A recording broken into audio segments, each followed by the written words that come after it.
Hello everyone, my name is Sir Eisenstein. Today we'll be looking into April Meta Report for Horus Heresy Legion's card game. I will go through the popular Warlords, their competitive decks, important cards and their combos. For people who don't know me, I'm consistently in the top 100 rankings. Lastly, if you disagree with me or simply have suggestions, please make sure to comment below. Anyway, enough chit chat, let's start looking into the decks.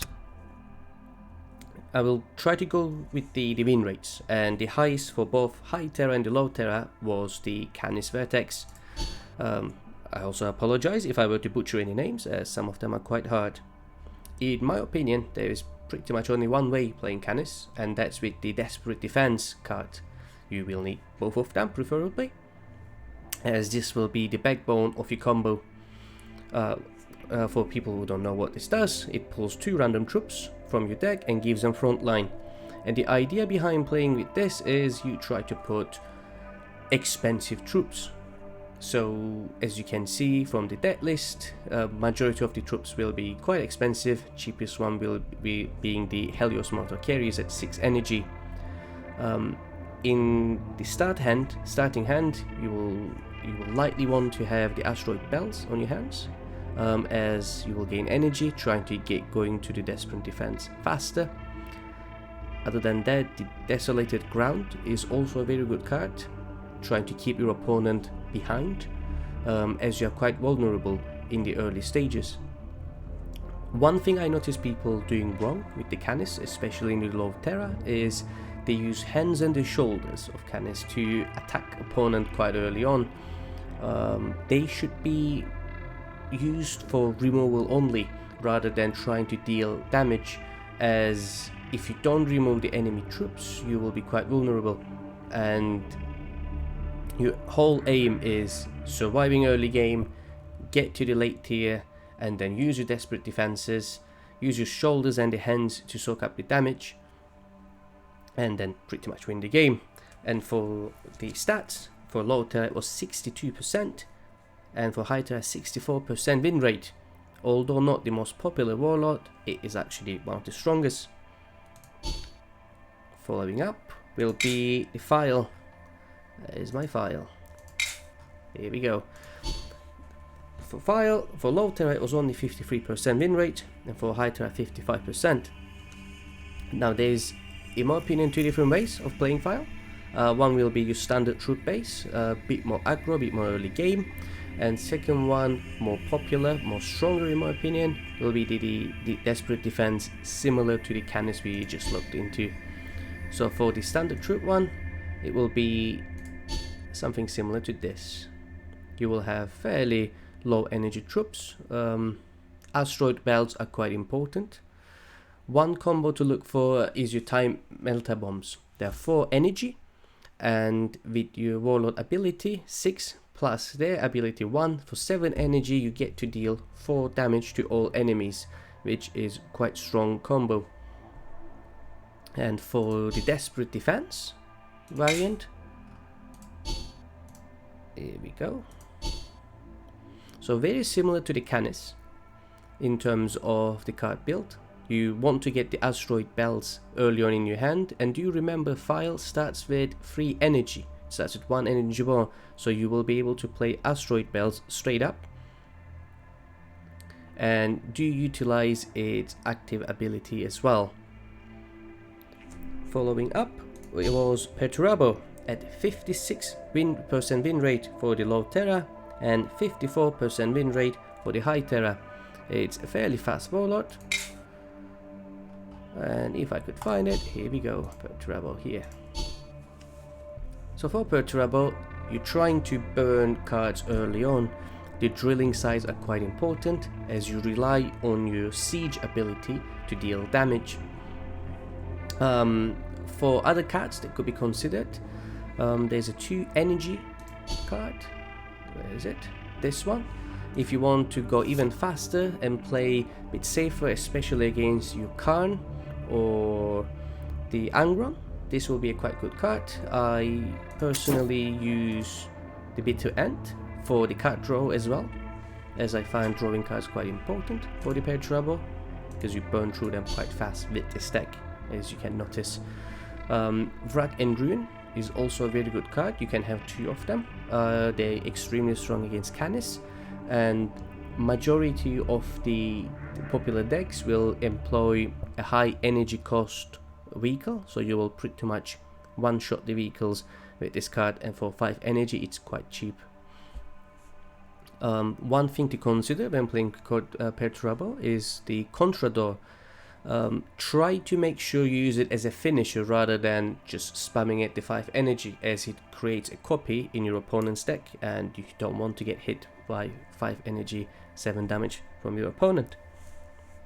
Next up on the list was Vulkan, with 56% win rate in low Terra and 52% in high Terra.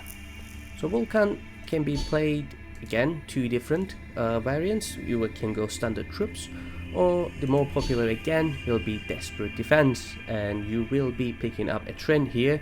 Desperate Defense is quite strong at the moment.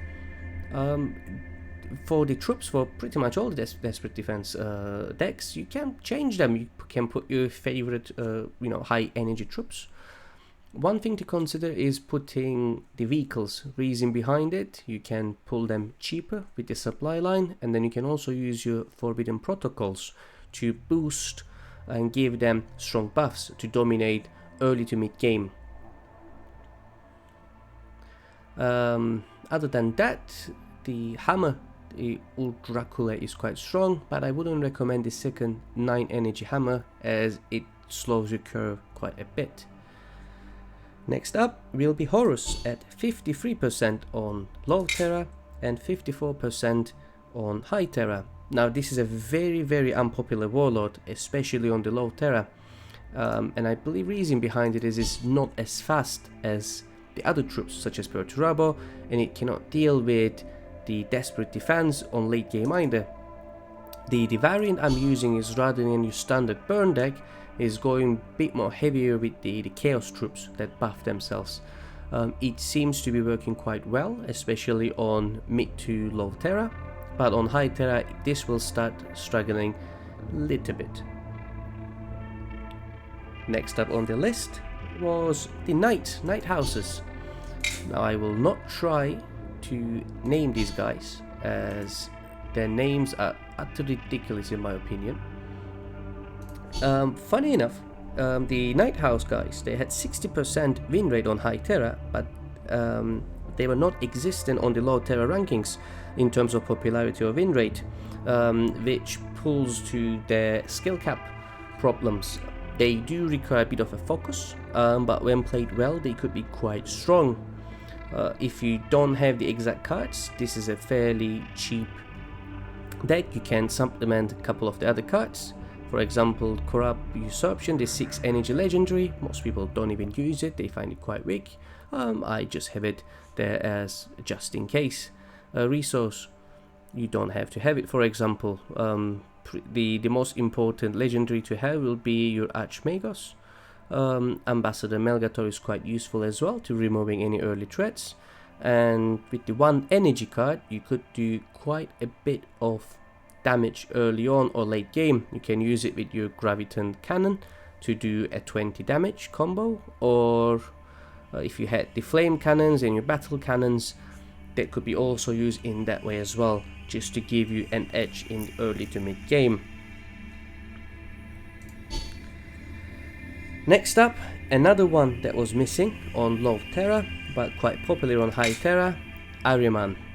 Now Ahriman, again, it's a high skill cap warlord in my opinion. The reason behind it is you got to time and you got to know when to use its special card Patterns of Fate, which steals a card from enemy and lowers its cost. The most common mistake I see people doing with the Ahriman will be spamming the special card quite early on, especially against warlords like Perturabo, for example, which is not likely to have a strong late game expensive card that you can lower the cost. Of course, if you have nothing else to play, that's not a bad card. For 4 energy, it's quite strong, but you got to know your opponents and you got to time your play as well. And this is also a fairly card intensive deck, such as you will definitely need the Izakar ore, as it will save you on numerous occasions. You can have 2 of this for energy card, as it does deal nice damage.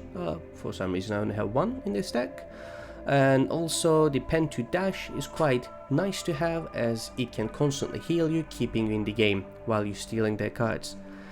I will recommend saving up your Psyker resources, your second resource you get from the Ahriman, as much as you can, and then utilize using the Astral Warfare or the Ashen Blow for high priority targets or stealth targets.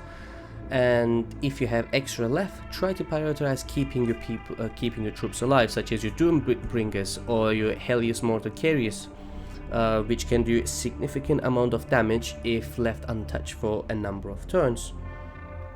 And that was it for the April meta report. These were the most popular Warlords, and hopefully you will like the decks and find something useful with the tips I gave. Again, make sure to leave a comment if you liked the video, and I see you next time. Have a good day.